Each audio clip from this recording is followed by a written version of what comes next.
সুপ্রিয় দর্শক, আসসালামু আলাইকুম। নিউজ 24 এর এখনকার সর্বশেষ সংবাদে আপনাদের সবাইকে স্বাগতম। প্রথমেই জানিয়ে দিচ্ছি সংবাদ শিরোনাম। রাতভর নাটকীয়তার পর সকালে গ্রেফতার আইভি, দিলেন জয় বাংলা স্লোগান। জয় বাংলা বলা অপরাধ হলে আমি সেই অপরাধে অপরাধী হতে চাই, মন্তব্য আইভির। রাতভর নাটকীয়তার অবসান, 5 মামলায় গ্রেফতার সাবেক মেয়র আইভি। আইভিকে গ্রেফতার করে নিয়ে যাওয়ার পথে পুলিশের গাড়িবহরে হামলা। প্রধান উপদেষ্টার বাসভবনের সামনে এনসিপির অবস্থান, নিষিদ্ধ হচ্ছে যুবলীগ ও স্বেচ্ছাসেবক লীগ। এনসিপির অবস্থান কর্মসূচিতে একাত্মতা জামায়াতের প্রতিনিধি দলের।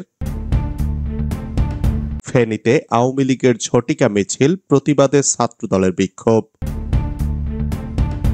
এতক্ষণ শুনছিলেন সংবাদ শিরোনাম। পুরো খবর পেতে ভিডিওটি শেষ পর্যন্ত দেখুন। সর্বশেষ সংবাদ পেতে চ্যানেলটি সাবস্ক্রাইব করুন। এবার বিস্তারিত। রাতভর নাটকীয়তার পর সকালে গ্রেফতার আইভি, দিলেন জয় বাংলা স্লোগান। রাতভর অভিযান চালিয়ে নারায়ণগঞ্জ সিটি কর্পোরেশনের সাবেক মেয়র ও জেলা আওয়ামী লীগের সিনিয়র সহসভাপতি ডাক্তার সেলিনা হায়াত আইভিকে গ্রেফতার করেছে পুলিশ। শুক্রবার সকাল 6:45টায় শহরের দেওভোগ এলাকায় তার নিজ বাসভবন চুনকা কুটির থেকে গ্রেফতার করা হয়। এর আগে বৃহস্পতিবার রাতে ওই নেত্রীকে গ্রেফতার করতে পুলিশ অভিযান চালায়, তবে হাজার হাজার এলাকাবাসীর বাধার মুখে পুলিশ রাতে তাকে গ্রেফতার করতে পারেনি। পরে সকালে তাকে গ্রেফতার করা হয়। জানা গেছে, বৃহস্পতিবার রাত 11:30টার দিকে আইভিকে গ্রেফতার করতে নারায়ণগঞ্জ সদর থানা পুলিশের একটি টিম দেওভোগ এলাকায় অবস্থিত আইভির বাসভবন চুনকা কুটিরে প্রবেশ করে। এই খবর শুনে চারদিক থেকে হাজার হাজার এলাকাবাসী তার বাড়ির সামনে এসে ভিড় করে। বাড়ির প্রধান ফটক অবরোধ করে তাকে গ্রেফতার না করার দাবিতে নানা স্লোগান দেয়। এ সময় আইভির বাড়ির প্রবেশ পথের দুই রাস্তায় বাঁশ ঠেলাগাড়ি ফেলে অবরুদ্ধ করে রাখে উত্তেজিত জনতা। আশপাশের এলাকার মসজিদের মাইকে ঘোষণা দিয়ে স্থানীয়দের রাস্তায় নেমে আসার আহ্বান জানানো হয়। পরে জেলা পুলিশের আরেকটি টিম এসে আইভির বাড়িতে প্রবেশ করতে চাইলে এলাকাবাসীর বাধার মুখে পড়ে পুলিশ। এ সময় তারা পুলিশকে চলে যেতে বলে। পরে তাদের অনেক বুঝিয়ে শুনিয়ে পুলিশের 3 সদস্যের টিম বাড়ির ভেতরে প্রবেশ করে। সেখানে আইভির বাড়িতে চা বিস্কুট আপ্যায়ন করা হয় পুলিশকে। তবে রাতে গ্রেপ্তারের বিষয়ে আপত্তি করে আইভি, এ কারণে তাকে সকালে গ্রেপ্তার করে নিয়ে যাওয়া হয়। ভোরে ফজরের নামাজ শেষে ডাক্তার সেলিনা হায়াত আইভি গ্রেপ্তারের সময় গণমাধ্যমকে বলেন, আমি আলী আহমদ চুনকার সন্তান। আমার বাবা সাম্যের রাজনীতি করেছেন, দলমতের ঊর্ধ্বে উঠে এসে রাজনীতি করেছেন। আমার যদি জয় বাংলা ও জয় বঙ্গবন্ধু বলার কারণে অপরাধ হয়ে থাকে, তাহলে আমি সেই অপরাধে অপরাধী হতে চাই। এজন্য যদি বিচার হয় তাহলে বিচার হবে, কিন্তু নারায়ণগঞ্জ শহরে দীর্ঘ 21 বছর আমি আপনাদের সেবা দিয়েছি। কোনোদিন কেউ বলতে পারবে না প্রতিহিংসা পরায়ণ হয়ে অন্য কোনো দলের প্রতি আঘাত করেছি। সবসময় মানুষের কল্যাণে কাজ করার চেষ্টা করেছি। নারায়ণগঞ্জবাসীর জন্য এমন কোনো জায়গা নেই যেখানে প্রতিবাদ করি নাই। ত্বকী হত্যাকাণ্ড সহ সকল হত্যাকাণ্ডে যখন নারায়ণগঞ্জবাসী একদম চুপ ছিল, তখন এই আইভি আওয়াজ তুলেছে, কথা বলা শিখিয়েছে, অন্যায়ের বিরুদ্ধে প্রতিবাদ করা শিখিয়েছে। আজকে সেই আইভিকে কিসের জুলুমের, কিসের কারণে গ্রেফতার করা হচ্ছে তা জানি না। কোন ষড়যন্ত্রের কারণে, কার স্বার্থে আমাকে গ্রেফতার করা হলো, প্রশাসনের কাছে জানতে চাই। নারায়ণগঞ্জবাসীকে বলবো, আপনারা সব সময় আমার পাশে থাকবেন। তিনি আরো বলেন, বর্তমানে যারা সরকারে আছেন সাম্যের কথা বলেছেন, বৈষম্যের বিরুদ্ধে আপনারা আন্দোলন করেছেন। সরকার হটিয়ে নতুন সরকার এসেছে, তাহলে কি এই বৈষম্য? তাহলে অনেস্ট রাজনীতি, সততার কিসের মূল্যায়ন? আমি তো বাড়িতেই ছিলাম, পালাইনি। তাহলে এভাবে আমাকে গ্রেফতার করতে হলো কেন? এর জবাব জনগণের কাছে চাই। এরপর তিনি জয় বাংলা জয় বঙ্গবন্ধু স্লোগান দিয়ে পুলিশের সঙ্গে চলে যান। আইভিকে গ্রেপ্তার করে নিয়ে যাওয়ার পথে পুলিশের গাড়িবহরে হামলা।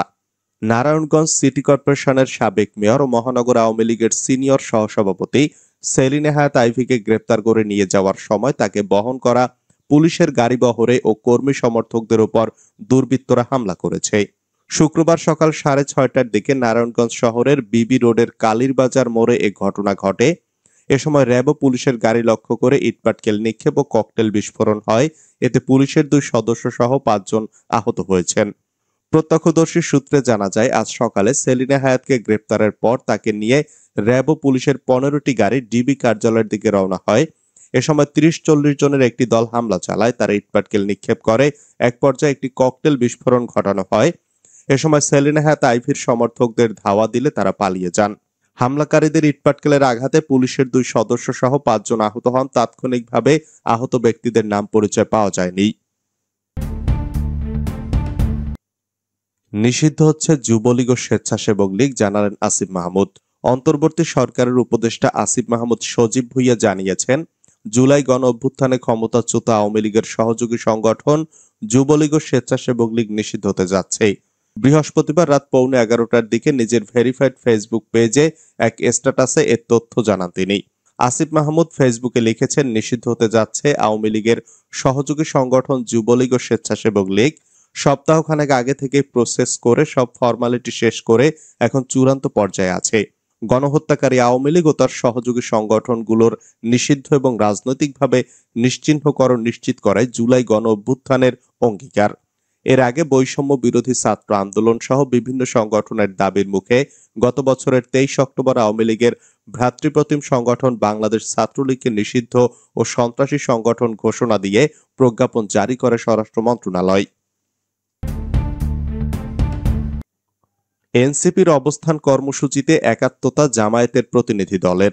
আওয়ামী লীগ নিষিদ্ধের দাবিতে প্রধান উপদেষ্টার বাসভবন যমুনার সামনে অবস্থান কর্মসূচি পালন করছে জাতীয় নাগরিক পার্টি সহ বিভিন্ন সংগঠন। কর্মসূচিতে সমর্থন জানিয়ে একাত্মতা প্রকাশ করেছে বাংলাদেশ জামায়াত ইসলামের একটি প্রতিনিধি দল। শুক্রবার সকাল 8টার দিকে ঢাকা মহানগর দক্ষিণ জামায়াতের সেক্রেটারি শফিকুল ইসলাম মাসুদের নেতৃত্বে একটি মিছিল নিয়ে কর্মসূচিতে যোগ দেন তারা। এ সময় ডক্টর শফিকুল ইসলাম মাসুদ বলেন, বিগত বছরগুলোতে হাজার হাজার মানুষকে হত্যা করেছে আওয়ামী লীগ।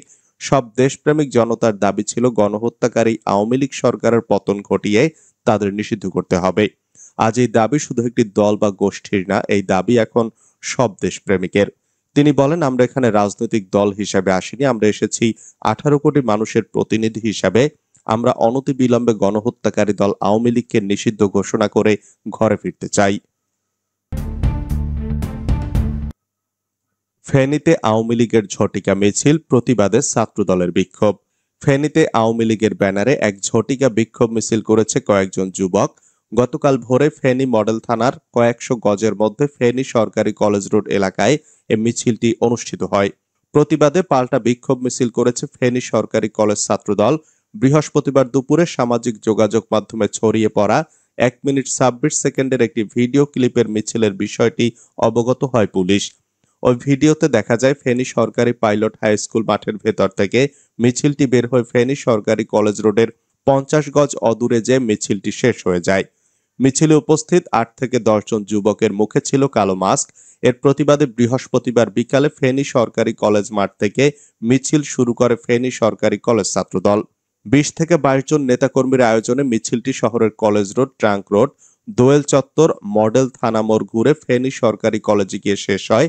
এ বিষয়ে ফেনী মডেল থানার ভারপ্রাপ্ত কর্মকর্তা মোহাম্মদ শামসুজ্জামান বলেন, আওয়ামী লীগের ঝটিকা মিছিলের বিষয়টি পুলিশ অবগত হয়েছে। মিছিলে উপস্থিত থাকা যুবকদের আটকের জন্য পুলিশের একাধিক দল মাঠে কাজ করছে। এ ঘটনায় আইনগত ব্যবস্থা গ্রহণের কার্যক্রম চলমান রয়েছে।